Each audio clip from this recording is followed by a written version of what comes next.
Welcome back to Steve's Small Engine Saloon.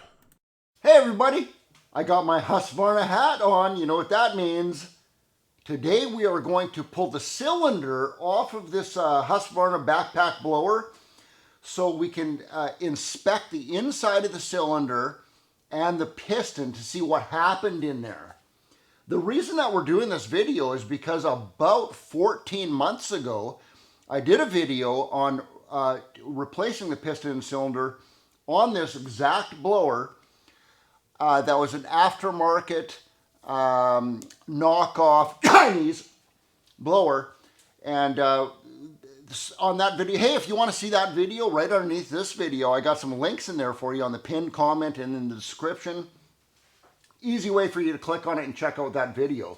On that video, there's so many comments saying, Steve, I want to see you pull that cylinder back off after like a year. You ask and you shall receive.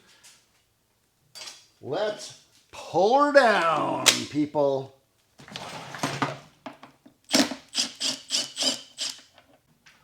All right, so the cover's coming off, and that just reminded me, if you saw in the 14 months, I say 14 months, but who cares about 14 months? How much run time have we had on this?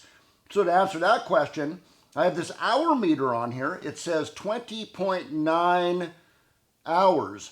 Now, if you remember from that original video that I did, we let it run for 3 hours.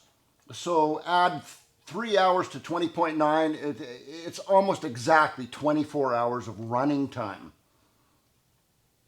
All right, let's carry on. Let's go. Hey, by the way, I know that there's a lot of you out there that are asking this question right now while I'm at it. What mix oil did you use? What fuel did you use for that 24 hours of running? I used, for the first 12 hours, I used this mix oil right here, mixed at 40-to-1 ratio, pump fuel right from the gas station, 89 octane, and it has 10% ethanol in it. So that's what I used for the first half. And then for the last 12 hours, I switched to Red Armor because I have videos on Red Armor. So at that time, I was like, I got to try this too. So there you go. Also mixed at 40-to-1, 10% ethanol, 89 octane, pump station fuel. Let's carry on. All right. Here she comes. I just had to get it at the right angle for it to pull off. There we go.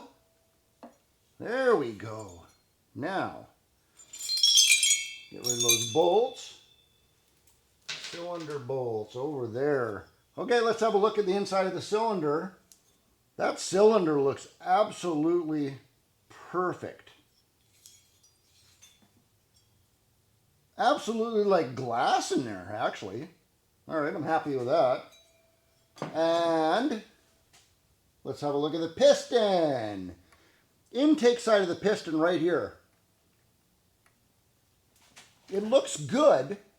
There is actually a little wear mark right here.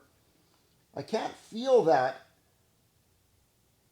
I can't feel that with my fingernail or anything like that, but it's a little mark right there. That wasn't there 24 hours of running time ago.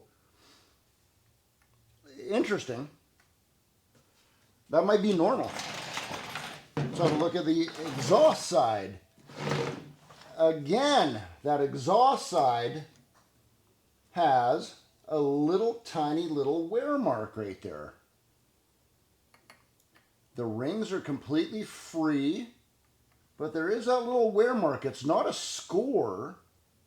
I can't feel that with my fingernail. I'll tell you this thing runs absolutely flawlessly like that.